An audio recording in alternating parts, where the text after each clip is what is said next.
Hello दोस्तों, नमस्कार। Biography with Hitesh में एक बार आपका फिर से हार्दिक अभिनंदन है। दोस्तों, आज दूसरे भाग में हम एक ऐसी शख्सियत की बायोग्राफी आपके समक्ष लेके आए हैं जिसे आयरन लेडी के नाम से जाना जाता था। आइए आज की बायोग्राफी में जानते हैं विस्तार के साथ। इंदिरा गांधी जी का जन्म 19 नवंबर सन 1917 में हुआ था, जो पंडित जवाहरलाल नेहरू और उनकी पत्नी कमला नेहरू की इकलौती संतान थी। इंदिरा गांधी बचपन से ही राजनीति की बातें और वातावरण देखकर बड़ी हुई थी, क्योंकि उनके पिता पंडित जवाहरलाल नेहरू जी ने कांग्रेस सरकार के एक प्रमुख सदस्य थे। उनके पितामह उत्तर प्रदेश के इलाहाबाद से एक धनी बैरिस्टर थे तथा स्वतंत्र संग्राम के एक लोकप्रिय नेता भी रहे। 1936 में मां कमला नेहरू लंबे समय तक बीमार रहने के बाद अंततः स्वर्गवासी हो गई।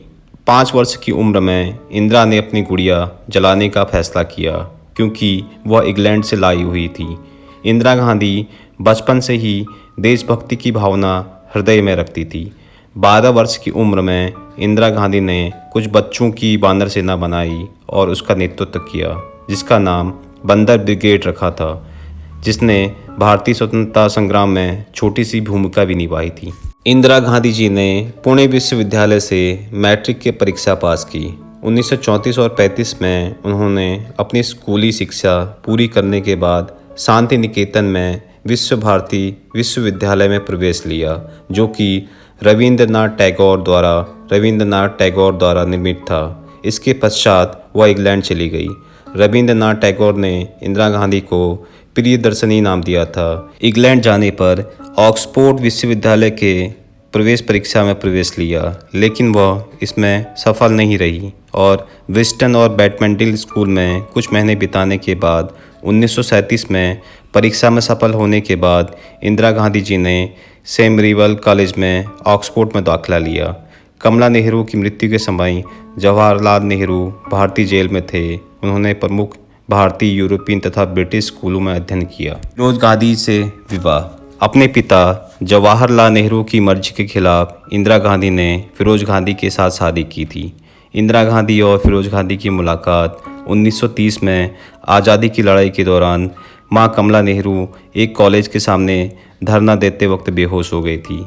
उस समय फिरोज गांधी ने उनकी बहुत देखभाल की थी, इसलिए फिरोज गांधी अक्सर मां कमला नेहरू का हालचाल लेने घर आ जाते थे। इस दौरान इंदिरा गांधी और फिरोज गांधी के बीच नज़दीकियां बढ़ी। फिरोज गांधी से इंदिरा गांधी जी की शादी 1942 में हुई। भारतीय राष्ट्रीय कांग्रेस अध्यक्ष। जब वह भारतीय राष्ट्रीय कांग्रेस का हिस्सा बनी, 1959 से 1960 के दौरान कांग्रेस की अध्यक्ष चुनी गई। नेहरू का देहांत 27 मई 1964 को हुआ। सूचना और प्रसारण मंत्री के लिए नियुक्ति हुई। कांग्रेस पार्टी के अध्यक्ष के कामकाज ने शास्त्री के निधन के बाद इंदिरा गांधी के प्रधानमंत्री बनने के लिए महत्वपूर्ण भूमिका निभाई थी। राष्ट्रीय सुरक्षा। सन 1966 में जब श्रीमती गांधी प्रधानमंत्री बनी, मोरारजी देसाई उन्हें गूगी गुड़िया कहा करते थे। सन 1969 में गांधी का देसाई के साथ काफ़ी तर्क वितर्क हुआ और काफ़ी मुद्दों पर सहमति न बन पाने के कारण कांग्रेस सरकार 2 भागों में विभाजित हो गई। 1969 को उन्होंने बैंकों का राष्ट्रीयकरण किया। प्रधानमंत्री गांधी राष्ट्रीय सुरक्षा और विदेश नीति को एक नई दिशा में ले गईं। हरित क्रांति। शास्त्री और इंदिरा गांधी हरित क्रांति को भारत में लाए। नेहरू युग में अंतिम वर्ष में खाद्य में संकट आने लगा और खाद्य की कमी होने के कारण राज्य में दंगे होने लगे। इसलिए 1966 में इंदिरा गांधी ने प्रधानमंत्री पद को संभालने के बाद कृषि पर अपना पूरा ध्यान एकत्रित किया और हरित क्रांति को सरकार की एक प्राथमिकता बना डाला। भारतीय किसानों के लिए गेहूं और चावल की फसल को उपजाऊ बनाने के लिए काफ़ी उन्होंने इस कदम पे काम किया। हरित क्रांति के द्वारा रासायनिक खाद्यों को नई तकनीक पर जोर दिया।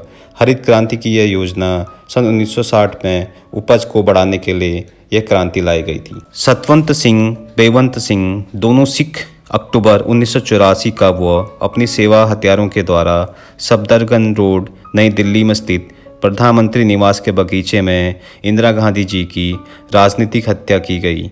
गांधी को उनके सरकारी कार में अस्पताल पहुंचाते पहुंचाते रास्ते में ही दम तोड़ दी थी, लेकिन घंटों तक उनकी मृत्यु घोषित नहीं की गई। उस वक्त के सरकारी हिसाब 29 प्रवेश निकास घावों को दर्शाता है तथा कुछ बयानें 31 बुलेटों को उनके शरीर से निकाला जाना बताता है। उनका अंतिम संस्कार 3 नवंबर को राजघाट के समीप हुआ था। ये थी दोस्तों आज की बायोग्राफी। आशा करता हूँ कि आप इसे पसंद करेंगे।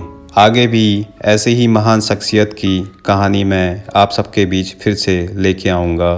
तब तक के लिए अपने इस दोस्त को इजाज़त दीजिए। जय हिंद, जय भारत, वंदे मातरम। नमस्कार दोस्तों।